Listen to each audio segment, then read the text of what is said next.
तसल्ली का नाम नशकुनिया खुनज़रा दीन मोहम्मद अस्सलाम कबूल करें। बहुत अच्छा लगता है रसूल के प्यार में कोई भी काम किया जाए, अल्लाह हमसे राज़ी है, हमेशा राज़ी है। अल्लाह हमसे वो काम करवा जिसमें अल्लाह रसूल का प्यार मोहब्बत मौजूद हो। अल्लाह हमसे वो काम करवा जिसमें अल्लाह रसूल राज़ी हो।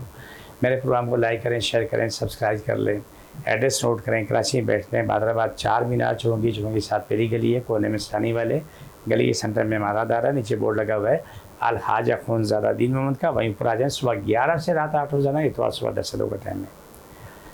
आज के 2 प्रोग्राम में आपके साथ शेयर करूँगा। एक तो ये कि जो लोगों को दरख्तों के नीचे सोने की आदत हुई, खास है नीम का दरख्त है, बड़ का दरख्त है, कोई भी दरख्त है, सोते रहते हैं, किसी को नुकसान होता है, किसी को नुकसान नहीं होता।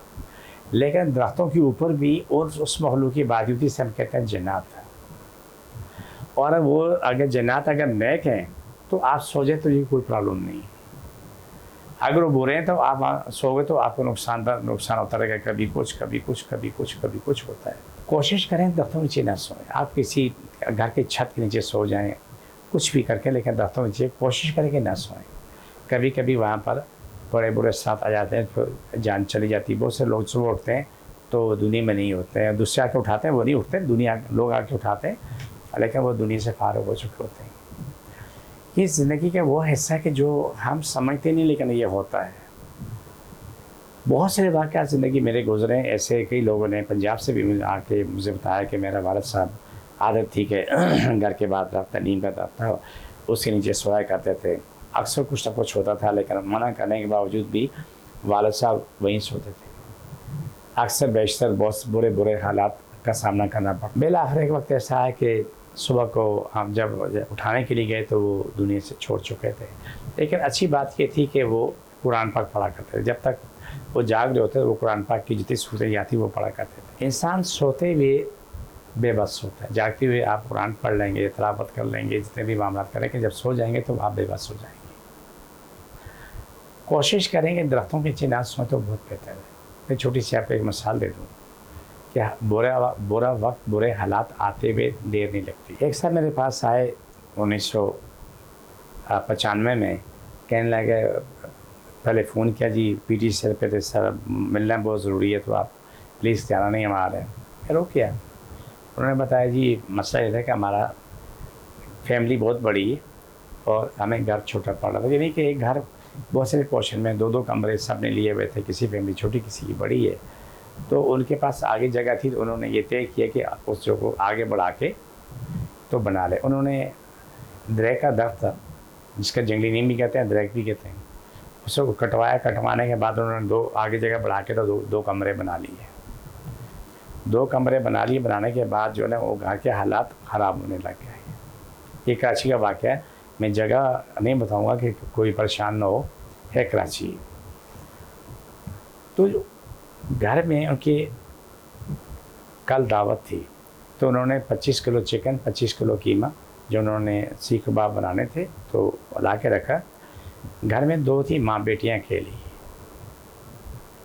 माँ ने बेटी से बोला कि 4 बोटियाँ निकाल लो, निकाल के तो रखो, मैं सारा बना लेती हूँ। बेटी अपनी यूनिवर्सिटी काम करती रही। तो माँ ने जाकर देखा तो वो सैंक पे 4 बोटियाँ लेंस रखी हैं। माँ गुस्सा है, मैंने ये तरबियत दी, तुम्हारा ये अखलाक है, ये किरदार है कि तू अगर गोश्त निकाल के रखा भी था किसी बर्तन रखनी। इससे बोला अम्मी जान मैं उठी कब हूँ, मैं तो उठी नहीं हूँ। माँ परेशान हुई। खैर बोटियाँ धो के तो बर्तन में रख ली। जाके फ्रीज़र खोला था, उसमें 25 किलो चिकन भी नहीं है और वो कीमा भी नहीं है। मैंने जो देखा तकरीबन इतने चौड़े नाखन और उससे खुर्श के खाया गया, फ्रीज़र खाली। लेकिन अब वो घर में जो खातून थी, जो घर उस शख्स की बीवी थी, उसके पेट में दर्द शुरू हो गया, बेटी के पेट में दर्द शुरू हो गया, शदीद तकलीफ़ होने लगी। दम कराया, सब ठीक हो गया। बोला जी हमारी कुछ मजबूरी है और दर्द की वजूहात मैं बता देता हूँ। ये लोग मसाला तारा रोड पे रहते हैं, उसकी बहन क्लिफ्टन पे रहती है। ये वहाँ गई नहीं, इसने अपना चश्मा उतार के यहाँ टेबल पे रखा और बहन का फ़ोन आता कि आपका चश्मा मेरे पास यहाँ पर है, आके चश्मा ले जाओ, तू भूल की चली गई होगी। आप परेशान, यहाँ चश्मा नहीं, वो वहाँ पहुँच गया।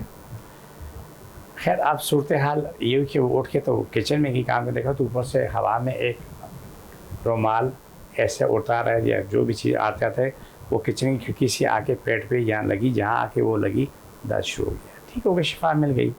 कुरान जिंदाबाद।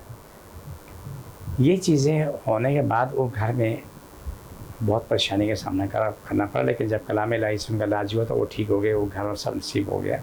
तो पता चला कि उस दरख्त पर जन्नात की आबादी थी, रहते थे। इन्होंने उनका घर गिरा दिया, दरख्त कटवा के फेंकवा दिया, बहुत पुराने ज़माने का दरख्त था, नीम का दरख्त था दूसरा, वो भी कटवा दिया। तो हालात इससे ख़राब होते चले गए। फिर उसी घर में एक दूसरा फ़र्द था, उसके कुछ तबीयत ख़राब होने लगी, चंद दिन बाद कैंसर निकल आया, वो भी दुनिया छोड़ गया। दरख्तों को कटवाने से पहले इस्तिखारा करें, 2 नफल पढ़ें, दुआ मांगें कि या अल्लाह मैं इस दरख्त को कटवाना चाहता हूँ, तो वो मेरे लिए बेहतर है या नहीं है। एक काम ये करें। दूसरा, 2-3 दिन ऐलान करें जो मखलूक भी इस दरख्त पे बैठी है तो वो मखलूक यहाँ से हट जाए कि मैं दरख्त को कटवाना चाहता हूँ। तो ये बेहतरीन रास्ता होता है। मैं आपको नेक्स्ट टाइम में मैं फूल, सदाबहार फूल का वाक़या सुनाऊँगा, और ताकि जब आप औरतें जाती हैं, मर्द जाते हैं, बच्चों लेके पार्कों में जाते हैं, तो ये गलती ना करें। जिस चीज़ को जहाँ तकलीफ़ है याद रख लें। बिस्मिल्लाह सल्लल्लाहु अलैहि वसल्लम।